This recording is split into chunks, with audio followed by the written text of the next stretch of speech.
We have a special guest tonight. We're not actually doing a study. We're going to hear a story and a testimony and a life. And Elisabeth Sabaditsch-Wolff is going to be sharing. She wrote an excellent book. She's going to talk a little more about it. If you want to buy the book, it's available for $20, cash or check. If you're writing a check, write the check to Americans for America, and that's Americans, the number 4, America. And that way you can get a tax deduction for buying the book. So I want to remind everybody that this Sunday we have our Bayside Festival. So lots of vendors, lots of things going on here to raise money for our youth. I will have a table with all of my books there. My wife will have a table with her pumpkin bread and all the other breads that she makes. There's going to be a lot of other things going on, so we encourage you to come on out and support our young people in that. I don't think there's any other announcements that I must make tonight, other than if you're watching online, I hope you'll hit the share button so that other people can watch this along with you. And this is being recorded. It will be on our YouTube and our website and on Facebook and on Roku and all those things, so you can share it, watch it again, tell other people about it so they can watch it. And with that said, I'm going to introduce my friend Jerry Gordon, and he's going to introduce our guest. Right. Thank you, Rabbi.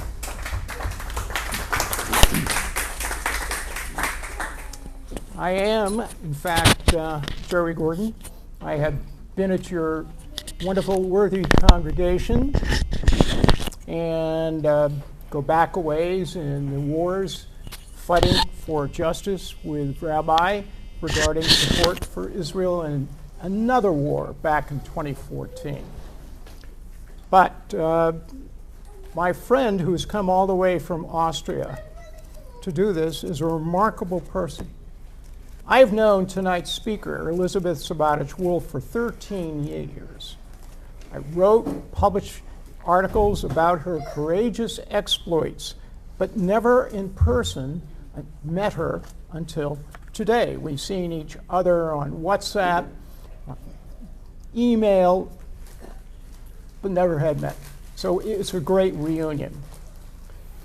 We are part, she and I and a rabbi north here in Massachusetts, are part of an international group that has led the fight against inhuman abuses of Sharia Islamic doctrine, depriving women and children and non-believers, Christians, Buddhists, but especially Jews, of civil rights. Sharia is the fuel behind the pogroms of October the 7th in Israel, perpetrated by Hamas, roaring out of the Gaza, killing, raping, burning men, women, and children. It was the memory of the Holocaust that momentarily shuttered Israel and Jews globally. But it also demonstrated the resilience of Israel to come back to destroy pure evil. Elisabeth's seen that evil up close as a daughter of an Austrian diplomat in Iran in 1979, when the Islamic Revolution overthrew a secular Iran. She was among the Austrian citizens held hostage during Saddam Hussein's invasion of Kuwait in 1990. Later, while in the Austrian diplomatic service, she was on the embassy staff back in Kuwait and Libya, and she was exposed to Islamic Sharia law with its fatwas, its decrees, brooking no criticism of Islam, considering any criticism as blasphemy with a penalty of death. But it was her father's posting to a consular post in Chicago at the age of 12 that opened her eyes to the U.S. constitutional democracy. It's something most of us recall as the required course of civics. Do you remember that? Okay. She learned that our Constitution provided guarantees of free speech in our First Amendment, the crowning element of the Bill of Rights, the first 10 amendments. Even today, she marvels at how compact a document and easy to read and understand is the American Constitution, compared to the hundreds of pages, for example, in the European version. Given what occurred on October the 7th, she is convinced that the United States and Europe must be steadfast in supporting Israel because, in the words of a British friend of the Jewish people and Israel, Douglas Murray, we all are Israel. Elisabeth first came to my attention when her lectures at a public seminar on Islamic doctrine in Vienna, Austria, was reported to authorities by a left-wing reporter when she spoke about the hadith of Muhammad's child marriage to his favorite Aisha at the age of 6. And get this, in the Quran, consummated at the age of 9. That means rape was involved. She was thinking about her own 6-year-old daughter, now a 19-year-old musically gifted university student and budding events director. Elisabeth was charged on February 15, 2011, by a Viennese municipal court with hate speech and convicted of denigrating the teachings of a legally recognized religion in Austria. Her argument, I want to preserve Europe and its democratic and secular values. Islamic doctrine discriminates against women and non-Muslims. Islamic law, Sharia, cannot be reconciled with democratic principles and human rights. She appealed to the European Court of Human Rights. And guess how long it took them to rule on the appeal? It wasn't until 2018. And the appeal turned her down, chillingly commenting that states may legitimately consider it necessary to limit free speech of some to respect the religion of others. What does that sound like? It sounds like George Orwell. Over the past decade, Elisabeth Sabaditsch-Wolff has been unstinting in furthering her arguments as a representative of the German NGO Pax Europa at so-called human dimension meetings for the Organization of Security and Cooperation in Europe in Vienna and Warsaw. She testified about her case before the U.S. Congress and in state legislative hearings about the American law for American courts legislation, denying Sharia law. Legislation that a number of her friends, myself included, and Rabbi Jonathan Hausman of Congregation Ahavat Torah in Stoughton, Massachusetts, worked with key Florida supporters of Israel in the state legislature, and we were successful in securing passage enacted into law in 2014 of a version of the American law for American courts. That preserves the civil rights of American women and children from the draconian dictates of Islamic Sharia law. Elisabeth continues this battle with protests against persecutions of Christians and Jews in the Middle East, in places like Vienna, Austria, Orlando, and the rally against anti-Semitism and hate that was held recently in Boca Raton. Now, please welcome my courageous friend, Elisabeth Sabaditsch-Wolff, author of Truth Was My Crime, A Life Fighting for Freedom.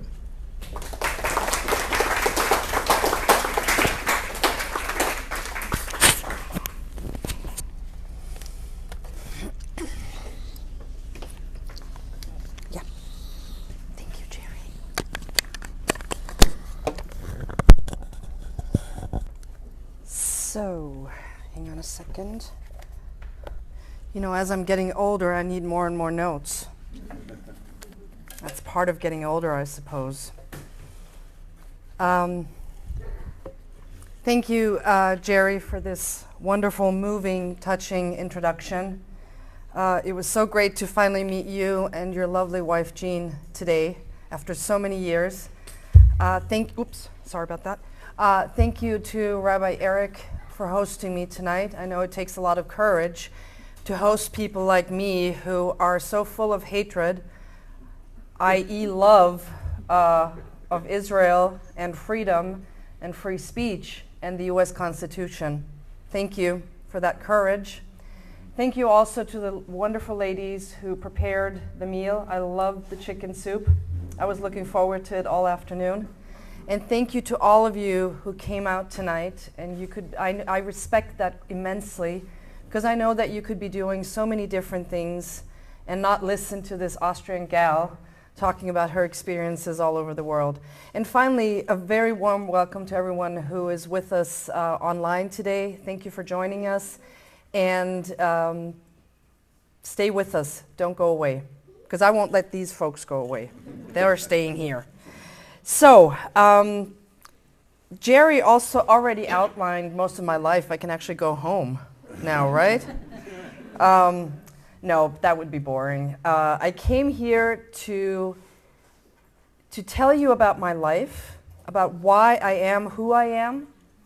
You already know why my English is good, and I don't sound like a typical Austrian that you would expect to speak English, but, you know, weird English, Jinglish maybe.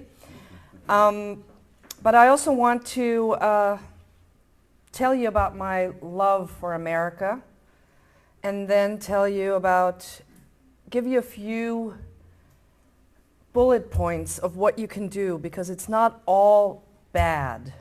You might think it is here in the United States. And yes, the situation has deteriorated dramatically, and I'm very worried about this country. But it's not all that bad. If you look to Europe, we have it much worse. And I will tell you about that right now. So, as Jerry already told you, my father was an Austrian diplomat. I was born in Geneva, Switzerland. My family, my mother, my sister, and I moved to New York in 1977. So 75 to 77, went to kindergarten there, learned the Pledge of Allegiance when I was in kindergarten. Of course, back then I didn't know what it meant. And then in 1977, my father was supposed to have been sent to the Soviet Union. But the Ministry of Foreign Affairs decided differently in Vienna, and they sent us to Iran instead, to Tehran. And this was the pre-revolutionary Iran, when the Shah was still in power, and it was a fairly secular country. You didn't really feel or live Islam. You knew you were an Islamic country, but it didn't really intrude on your life. And as time progressed, I go into this in much more detail in my book, but as time progressed, and I was 7 years old, I was in first and second grade of the German school, attending German school in Tehran. We started noticing an uprising of Iranians, most notably women, who all of a sudden started wearing the chador, which is the Persian, Iranian, well, you can't call it Persia, the Iranian version of the hijab. It's this black, terrible black garb. And one thing I remember specifically, and that makes me afraid of big crowds, large crowds, is these hate-filled demonstrations of black-clad women raising their fists and screaming, "Marg bar Amerika," which means death to America. I remember that as if it was yesterday. It will never leave my mind, these angry-looking black-clad women. And that the revolution was actually carried by women, which is a shame. But it was mostly, you know, it happened because of female support. I won't go into much detail again because you can read it in the book, but this was my first introduction to Islam. The Allahu Akbar that I had to listen to every single day, 5 times a day. All of a sudden there was hardly any food. My mother cooking meals, preparing meals in secret while my sister and I were sleeping at night because she was preparing these meals for the American hostages held in the Iranian Ministry of Foreign Affairs.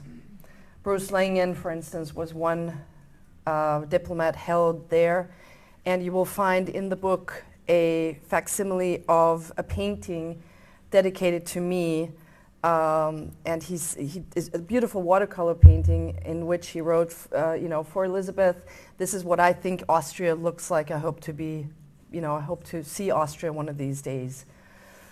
My father was able to leave Iran on the last flight out on September 20th, 1980, before the Iran-Iraq war started. We moved back to Austria, and in 1982, my dad was posted in Iraq, in Baghdad. So we spent Christmas and New Year in Baghdad, on the other side of the war, in Saddam Hussein's land. And I got to see a secular Iraq, a dictator, but a dictator that really didn't intrude into a Christian's life. We were able to celebrate Christmas Mass uninterrupted, with no problems whatsoever, and we could tell that Christian life was flourishing under Saddam Hussein. Now, that doesn't condone his actions. We all know he was a terrible tyrant. I'm just saying, maybe the Americans should have left Iraq alone, and then Christian and Jewish life could still flourish there. In 1983, my father was finally posted to Chicago, and we stayed there until 1987, so 2 years of grade school, 2 years of high school. I hated Chicago. I couldn't stand it. I was desperately unhappy in Chicago. Again, I explained it in detail why, but it made a lasting influence on me. It had a lasting influence on me. Why? Because without Chicago, I wouldn't be standing here today. I wouldn't be speaking English, and I wouldn't know about the Constitution, because in 8th grade, I had to take a civics class in order to graduate 8th grade. And I was already the rebel back then, and I said, why do I have to study the Constitution? I should be studying my own Constitution first. But of course, I didn't get a choice. I had to. And good thing that I did, because I was the only one in my entire family that understood the importance of a beautiful document that an 8th grader understands. And it's with me all the time. It's the US Constitution and, of course, the Declaration of Independence, which I so admire, because it's this little book that an 8th grader is capable of understanding and taking a test on. An 8th grader, okay? I passed the test with a C. I still have the test at home. I kept it because I just couldn't believe it. I think a C is okay. I've come a long way since that C, I can guarantee you that. But I passed, and those 2 years of high school went by, and we returned to Austria in 1987 when I graduated high school in 1989, and then came 1990. I did not go to college right away. I became a ski instructor. And because you can't ski in summer, obviously, my dad said, well, a friend of mine who's the ambassador to Kuwait is looking for someone to help him out with the visas. There's tons of visas for Kuwaitis who want to visit Austria in the summer. So I made my way to Kuwait. I immediately liked it there because, it felt very familiar to Iran. And I enjoyed myself. I was 19 years old. And then all of a sudden I heard that troops were amassing at the Iraqi-Kuwaiti border. And I immediately said, mark my words, Saddam is going to come and invade Kuwait. And everybody in the embassy was like, what does a 19-year-old know? She has no idea. But I happened to have been in Iran and Iraq So I know, and I studied Saddam Hussein. I read everything on the market back then, every single book. And lo and behold, August 2nd, I woke up and I was in the middle of a war again. And what happened to me is not what I'm going to talk about tonight, because I really want you to read about that in the book. But I was a hostage until August 26th when I returned. I'm going to fast forward to 1995, 96. I worked I still didn't go to college. I worked for the Austrian Chancellor and Minister of Foreign Affairs, the deputy head of government. And all of a sudden in 1996, there was a job offering for the Austrian embassy in Kuwait. And of course I had to apply. I needed to go back because I wanted to go back on my own. I wanted to return to Kuwait and leave Kuwait without having Saddam tell me you can't leave or you can leave. I wanted to do it out of my own volition, my own decision making, okay? I know it's a bit hard to understand, but I needed to do that for my own sanity. So I returned to Kuwait, 4 years of insanity in Kuwait. I got to know Islam even better. You know, the first Ramadan is fun, exotic, different. The second Ramadan, you're getting kind of annoyed. It's not all that fun anymore. The third Ramadan, you're like, oh God, not again. And by the fourth Ramadan, I decided I needed my salami sandwich. And I went to the visa section, and I just couldn't take it anymore. Sorry about that, but it just didn't work out anymore for me. So, 4 years of Kuwait. 2 important events happened, among many others, but these are the 2 most important. The first was really good. I met my husband in Kuwait. He's Austrian. He was a peacekeeper for the UN at the time. So we met, and that was good. And the second story is actually the story why this book was written and why I do what I do. And the story goes as follows. I was close friends with our Jordanian interpreter at the embassy. His name was Hussein. And part of my job description at the embassy was to read the 2 terribly exciting English language newspapers. The Emir did this, the Crown Prince did that. The Crown Prince is due to fly to Geneva, probably to see his multiple wives and girlfriends. You had all of that in the newspaper. It was completely boring. But one day, I read an article about describing Muhammad and how he married a 6-year-old and consummated the marriage when she was 9. And he was 56 at the time. And I jumped out of my seat, almost fell over, keeled over, because I was so excited in a negative way, of course, ran to the visa section, rushed into that, and I screamed at Hussein, and showing him the newspaper, Hussein, Hussein, look what I just read. Is that true? Did Muhammad really do that? And he looked at me, and his face became all angry and contorted with almost hatred. He was hissing at me, saying the words, don't you ever, ever, ever talk about this again. And I said, why, Hussein? We need to discuss this, right? This is a terrible situation. Is this really true that in your religion this blah, blah, blah? He said, shut up, don't talk about it again. So in this moment, I suppose, you know, God was looking down, and he did something that usually doesn't happen. He got me to shut up. I did not mention it again, which was probably a very wise thing, because despite my diplomatic status, had I pursued this further, it probably wouldn't have ended really well for me. And I didn't. So my life continued. Like I said, I met my husband. We got married immediately, right away. I mean, really, if I talk, you know, saying right away is like I had my wedding dress before I had my engagement ring on my finger, you know. That's how quick it was. I knew he was the right guy. But he was still in med school in Vienna. So I said, you know, I'm not ready to go back to Vienna. And I added a year to my diplomatic career, which was probably in hindsight a bit of a mistake. and I decided I desperately needed to go to Libya. Of all places, I went to Libya. And it was, I have to be honest, it was probably the worst year of my life. The years fighting for freedom in Austria, freedom of speech for Austria, were not nearly as bad as Libya was. Libya was really terrible.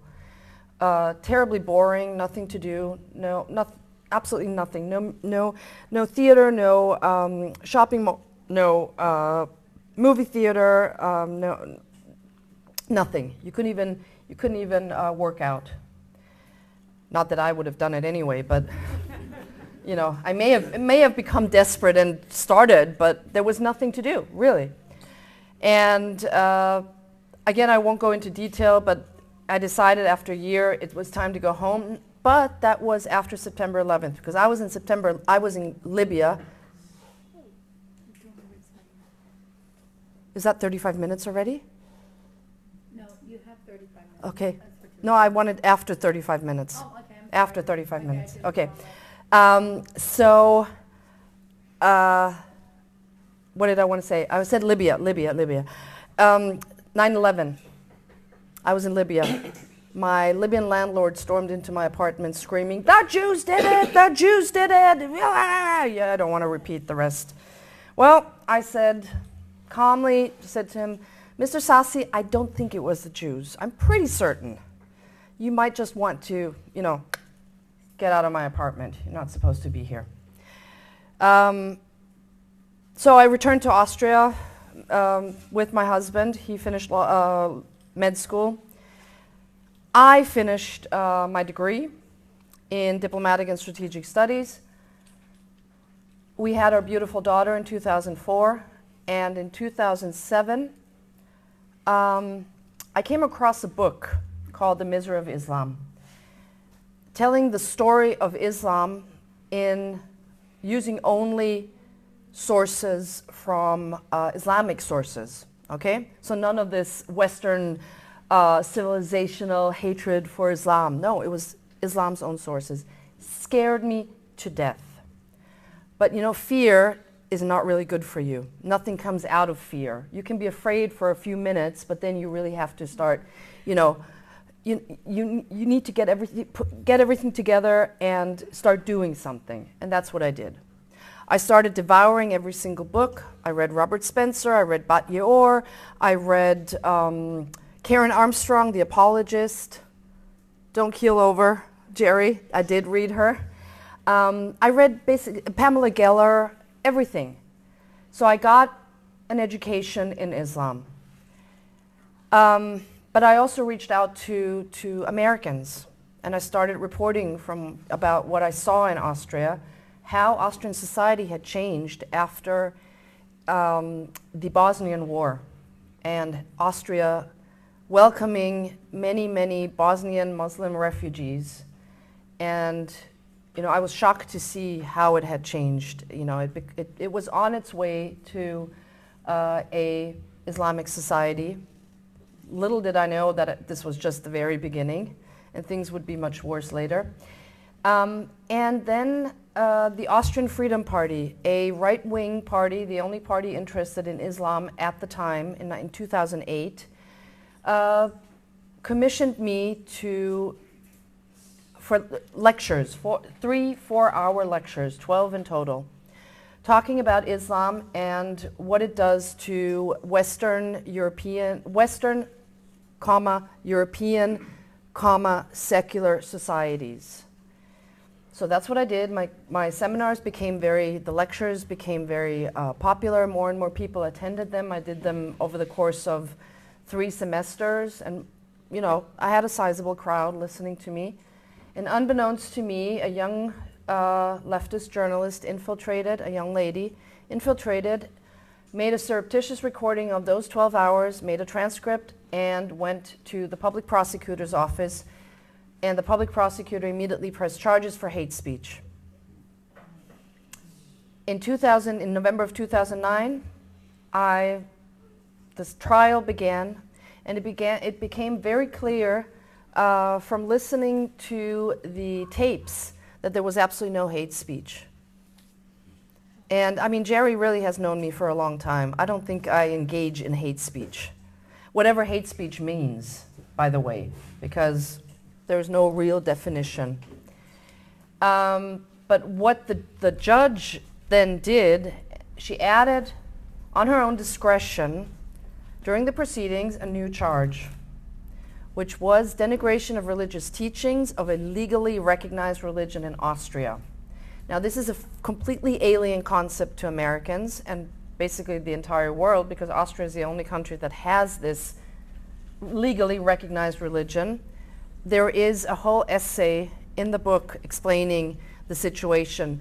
Suffice it to say, this situation, a special relationship between the Austrian government and the religious groups in Austria, came about during the reign of Emperor Joseph II in the 18th century, when he decided to recognize the Jewish groups, the Jewish religious groups in Austria.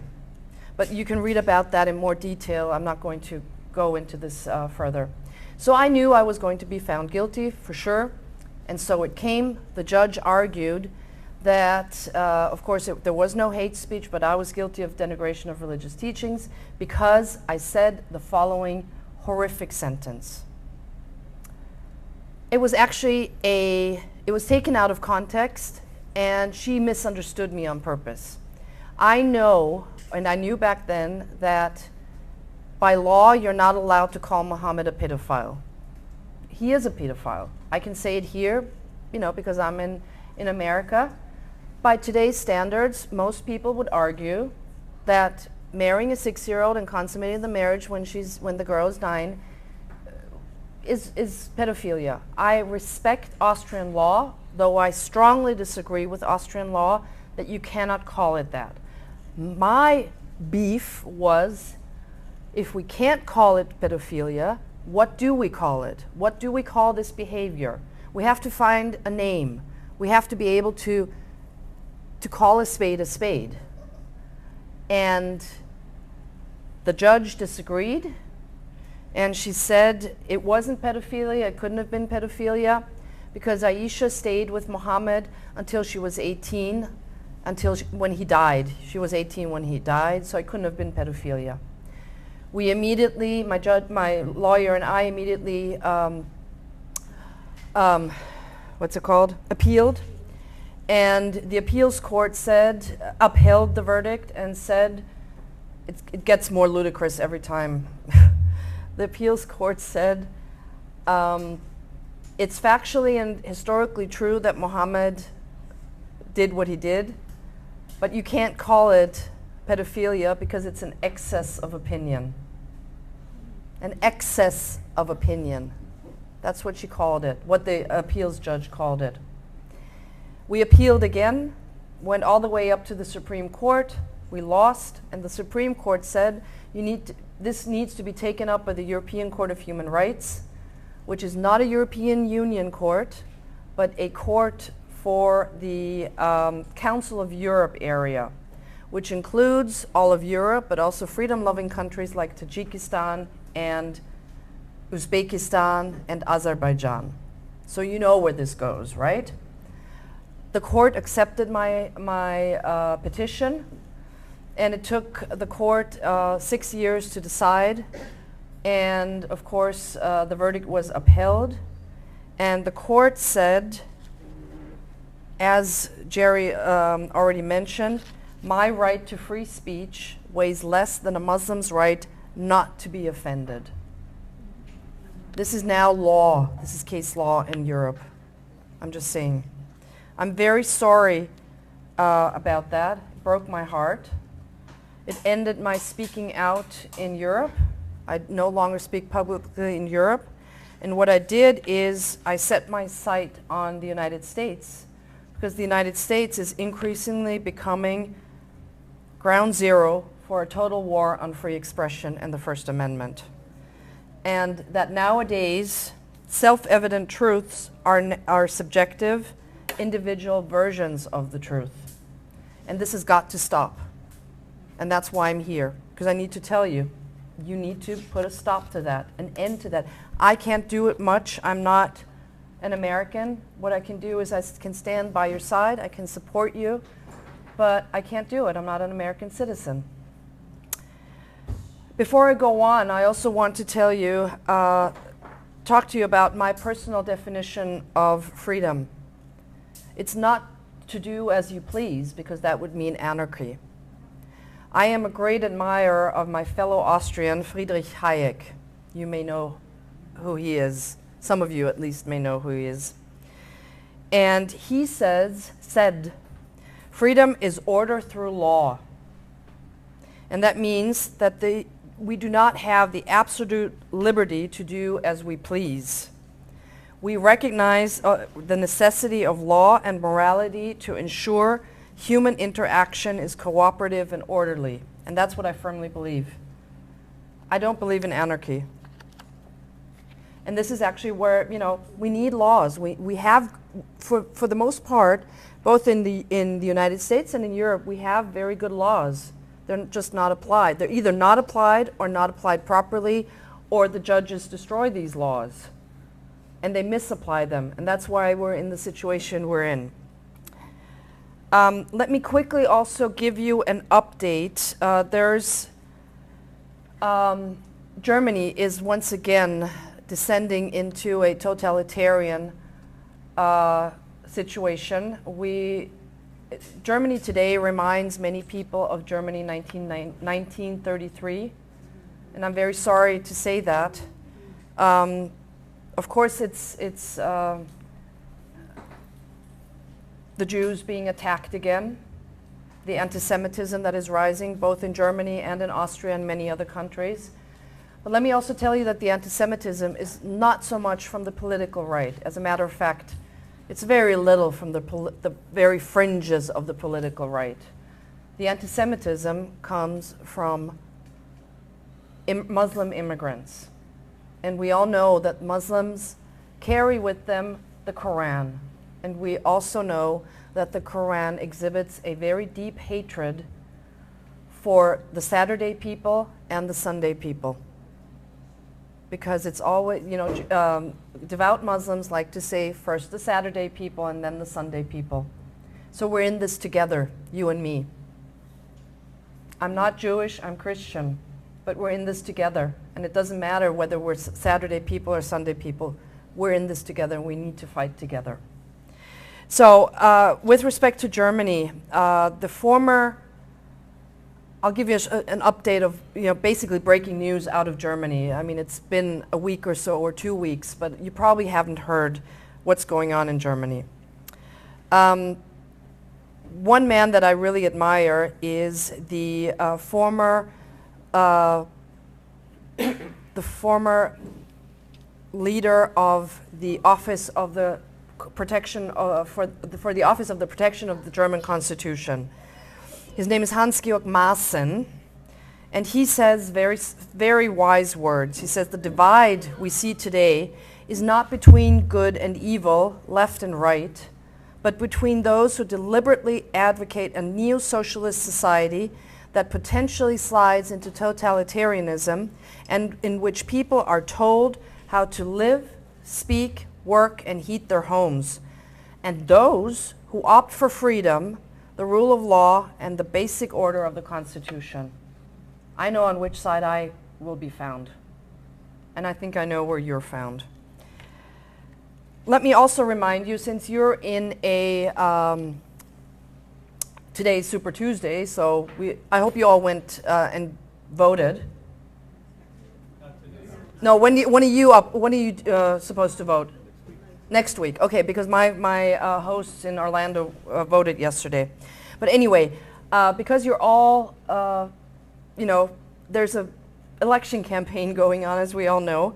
We also have the same thing in Germany and in Austria. Austria is due for general elections in September, and there's also European Union elections in June, which I urge you to watch very closely, because it looks like there's going to be a swing to the right, which we all hope for. But I want to tell you why conservative parties like, in Austria, the Conservative Party, a conservative in name only. Same thing in Germany. Today's conservative parties are variants of socialist parties, and I would add Nikki Haley to the mix in this case. And today's conservative parties, and I used to be a conservative in the sense of conservative party, but the Conservative Party is no longer conservative, otherwise I wouldn't have left. Today's conservative parties are responsible for the migration catastrophe in Europe. We're not talking about the US. In Europe, for the disastrous education, family, and economic policies, but above all, they are responsible for the erosion of the rule of law and democracy, for the exclusion and political discrimination of those who think differently. Sound familiar? What's the time? How much do I have? The time is 10 after. So how much do I have? About 20 minutes? About 20 minutes. That's great. Perfect. Perfect. So I can tell you about, you all remember the former GDR, the German Democratic Republic? Well, not the young people, but us older folks. The former GDR founding politician Walter Ulbricht once said, "We must look democratic, but we must have everything under control." And this is what we're seeing in Germany right now. How? No, I have to back up. The GDR may be gone, but today's rulers are doing everything in their power to establish a pseudo-democracy. We're seeing some of that right here in the West. Anti-democratic measures, according to this pseudo-democracy, anti-democratic measures are necessary to protect us, the rulers, the government, from the threat posed from the right-wing extremists. Or, back 4 years ago, it was the threat of COVID, so therefore we needed to have these anti-democratic COVID measures. So why is this taking place in Germany right now, these anti-democratic measures? Let me tell you, German politicians, especially the three-party government, they are terrified of losing power. Sound familiar? They will use all tools to keep hold of power, including the suspension of democracy. Sound familiar? However, a clear majority of voters in Germany demands mild nationalism, but they are ruled by globalists. So that doesn't work. And that is the reason that is the purpose of the agitation that we're seeing right now against people who are on the political right. The protests against the Alternative for Germany, which is a right-wing political party, a very new party. They have not been successful in destroying support for the Alternative for Germany. And as a result, the government has turned this into a license to take action against the right. Same thing in Austria. So let me give you chilling measures that the government is now is going to make into law. It's now just a paper introduced by the Ministry of the Interior, but mark my words, it will become maybe not law, let's see what happens, but at least it will be, they're trying to make it a law. This is bone-chilling. The first measure, the aim of, and I'm quoting verbatim, by the way, the aim of right-wing extremists is to abolish liberal democracy and reshape our society according to their nationalist, racist, and anti-pluralist ideas. Now, I consider myself on the political right. I don't think, well, actually, I know that my aim is not to abolish liberal democracy. I am definitely not racist. I can guarantee you that because I'm here talking to you. And I love you people. And I'm definitely not anti-pluralist, as long as, I don't think so. The tendency, again, the government, verbatim, there's a tendency of right-wing extremists to dress up and camouflage themselves. They must be, these right-wing extremists, they must be unmasked and exposed as enemies of our democracy. You see what's happening? We're othering again. We're making scapegoats of people. Should sound very familiar. The government, the German government, is saying extremists are mocking the state and its institutions. Last I heard, it wasn't illegal to mock the state and its institutions. It's freedom of expression. Political police must intensify cooperation with the state and local authorities. Again, the Minister of Interior. They should uncover the financial links in networks to deprive extremists of their income. No donations may be made to right-wing organizations. They are unacceptable. Are you getting the chills? This is Germany. This is not 1933. This is 2024. And finally, they're asking for the restriction of travel to restrict international networking. Travel bans in the European Union, where according to European Union law, you have a right to travel from one country to another without showing your passport. You know, these laws to protect democracy are the prelude to the abolition of democracy by legal means. Please watch very carefully what's going on in Germany. This is very frightening. All that is needed for the government is to invent new facts, quote unquote, such as the delegitimization of the state relevant to the constitutional protection. Delegitimizing of the state? I'm not allowed to be critical of the state? Why not? That's actually my duty to be critical of the state. The basic rule of democracy, namely the protection of citizens from an encroaching state, is being turned into its opposite step by step, thereby protecting the state from its citizens. This must not stand. My friends, this must not stand. This is 1933. And if you think you're not at risk, think again. You may say you are a pluralist liberal, but who cares? You say something that may not be illegal, but it is inconvenient to the powers that be. And the construction of the term right-wing extremist or extremism is extremely cryptic. You are never safe from a regime like that because what you actually say, do, or even believe doesn't matter. You are guilty if the state thinks you are. Unacceptable. It must not happen. Now, before I get into my pep talk, which you deserve after listening to the above, the last few minutes, I like this very much, this quote by a former ACLU president from the early 1980s when the ACLU was still the ACLU. Speech restrictions are like poisonous gas. They seem like a good idea when you've got the gas and a deserving target in sight. But then the wind shifts and blows the gas back on you.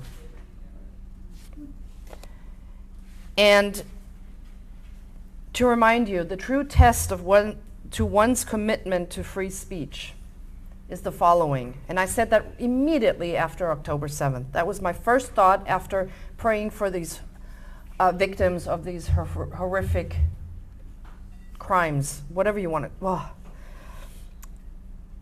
These events, these horrific events in Israel have led to aggressive state measures across the West to clamp down on Hamas-sympathizing public expressions. But you know, the test of one's support for free speech and opposition to cancel culture is seen right there. It's the litmus test. Are you sincere and principled or politically self-advancing, ultimately fraudulent? I believe that there should be the freedom to say Jews to the gas. It's disgusting. It's despicable. It's wrong. But it shouldn't be against the law because we need to counter that hatred. I know I may sound harsh right now, but you know, if we forbid that kind of expression, it's not very far to telling me you can't say that anymore. And we shouldn't say you can't say that. We need to stand up for our principles and not say you can't say that just because we don't like it. And again, let me repeat. I find it despicable. I find it wrong. I find it disgusting. But there should not be a prohibition against despicable and disgusting speech. We need to counter it, and that is your duty, just as it is mine. Okay? I never said I agreed with it. I find it abhorrent. But I'm a free speech absolutist, and disgusting speech is part of free speech. 10 minutes, yeah, that's perfect. I am, where I want to be.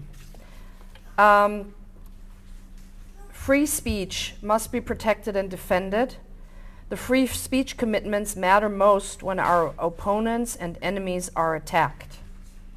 We should not blacklist students for their abhorrent views, because it sets a precedent. All right? So, now for my pep talk and I'm going to show him my love for America. So, in 1787, Thomas Jefferson called on people to question with boldness. Nowadays, these bold questions can get you in front of a judge, as it did with me. And I have just told you my story, how that happened. And I will continue to speak boldly and ask questions even more boldly. Even more boldly? Where's my teacher? Boldly? More boldly? Yeah. Okay. So, what is America? What is America? You're used to listening to me talk, so you're talking very well. Thank you. Thank you. So, what is America to me? One of my favorite songs from the 1980s is a song called Americanos. You may not remember. I haven't found anyone who remembers that song. But in that song, Americanos, there is a line, "In the land of the free, you can be what you want to be." And that has stuck with me ever since. I love America for its First Amendment and the breadth to which it protects free speech and expression. America has always been a haven for intellectual freedom, a place where ideas matter, where freedom matters, where tolerance matters, where truth matters. To me, America is about choices, it's about kindness, it's about decency, liberty, meritocracy, laws that still protect your freedom of speech. Your political ideas safeguard the freedom of the rest of the world. Freedom requires an informed as well as an engaged public. Is America perfect? Of course not. But your ideals and your principles and your foundational premises are. Joe Biden's America is an America in name only. Remember when Biden said this is not about freedom or personal choice. It's about protecting yourself and those around you. And remember when my former countryman, which you can gladly keep in Los Angeles, Arnold Schwarzenegger said, "Screw your freedom." Disgusting words. What I saw here in America appalled me during the COVID years. People in fear of a respiratory illness, masked alone in cars, locking their children away, all for the illusion of safety. Where are the warriors, the brave warriors that stormed the beaches of the Normandy to liberate Europe? During the COVID pandemic, I, as an Austrian, was dismayed about the willingness of so many, far too many Americans, to trade their most sacred collective inheritance, freedom, to alleviate their personal fear. And the natural result of paralyzing fear is the vilification of liberty and an inclination to authoritarianism. This is what we have witnessed in far too many states here in the United States and in countries around the world, not least in Austria. We had some of the strictest lockdowns in the entire world. But not here in Florida, my friends, because your governor understands the concept of freedom. He understands the Constitution as intended by the Founding Fathers, and he understands freedom as enshrined in the Bill of Rights. And so do you, because otherwise you wouldn't be sitting here. So what can you do to take down the behemoth of leftism that is strangling liberty, free speech, and thus prosperity. First of all, realize that you're not alone. We're all in this together. You are not helpless because freedom is baked into your DNA. Yeah, I'm getting there with the 5 minutes. I deeply admire that, and I'm grateful that some of this was passed on to me through my education in Chicago, of all places. Cut off the blood supply to all businesses and groups that hire DEI personnel. Thankfully, you have choices. Depend on the talents of your local community. Write emails and letters, make phone calls. You all know the drill. I don't have to tell you. Be persistent in doing so. Attend school board meetings and political strategizing groups. Give your input. Get politically involved on a local level. I don't have to tell you that. You all know that. Vote. Tell your friends to vote. There is no excuse not to vote. Your vote does make a difference. Demand voter ID in your state. For once, look to Europe. Elections in Europe are still, for the most part, sound. Do not acquiesce to remote voting as suggested by Soros-backed groups and touted in international forums where the US is a member state. Do not be afraid to hurt someone's feelings to make yourself heard. Our side is way too well-mannered and nice, and the left is used to us being in that way. No more. The survival of liberty is on the line, and systemic meekness will not help us. Write letters to the editors. Express your opinions strong, fairly, and with conviction. Become informed. That's a very important point. Become informed so that when someone asks you your sources, you cite something other than Breitbart. Okay?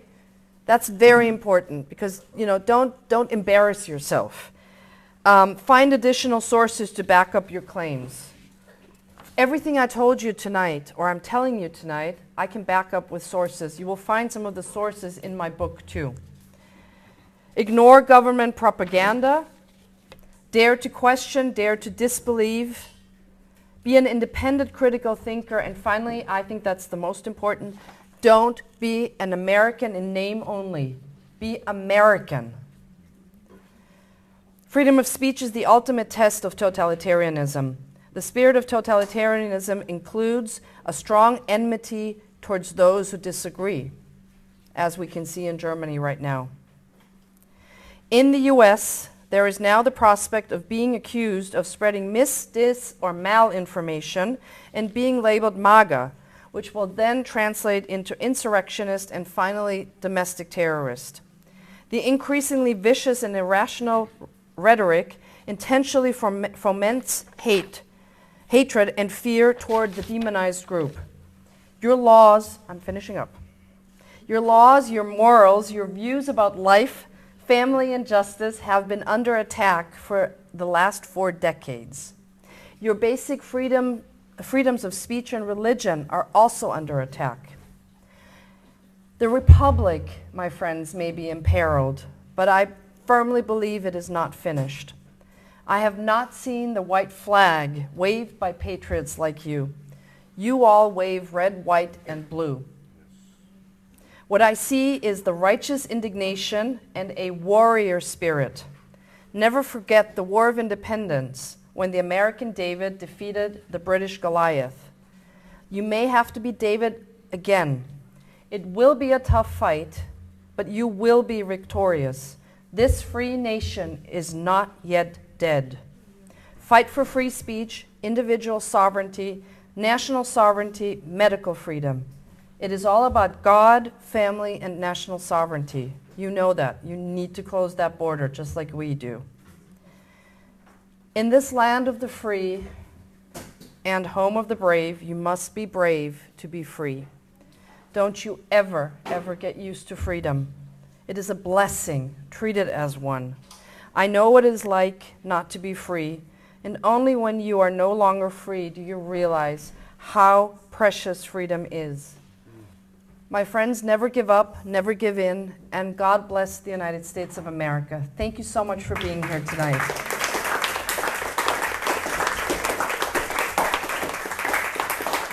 You want me to keep this? And if I just may add a few words, you can keep the live stream on. It's probably a good idea. You know, the book that I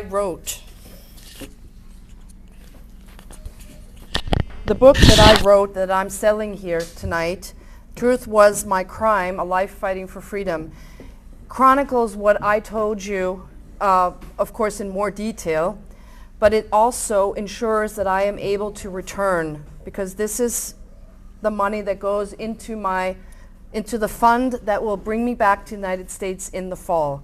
So if you can, please support me. Buy a book, buy 2 books, give it to your local library. It helps me come back. I really do want to come back and speak to folks like you. I think it's an important message that I have, and if you agree, please do buy the books. I don't want to take these books with me, so, okay? Thank you.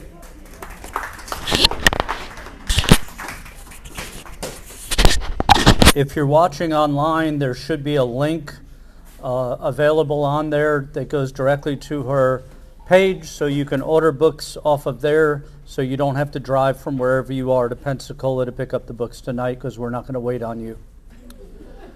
So with that said,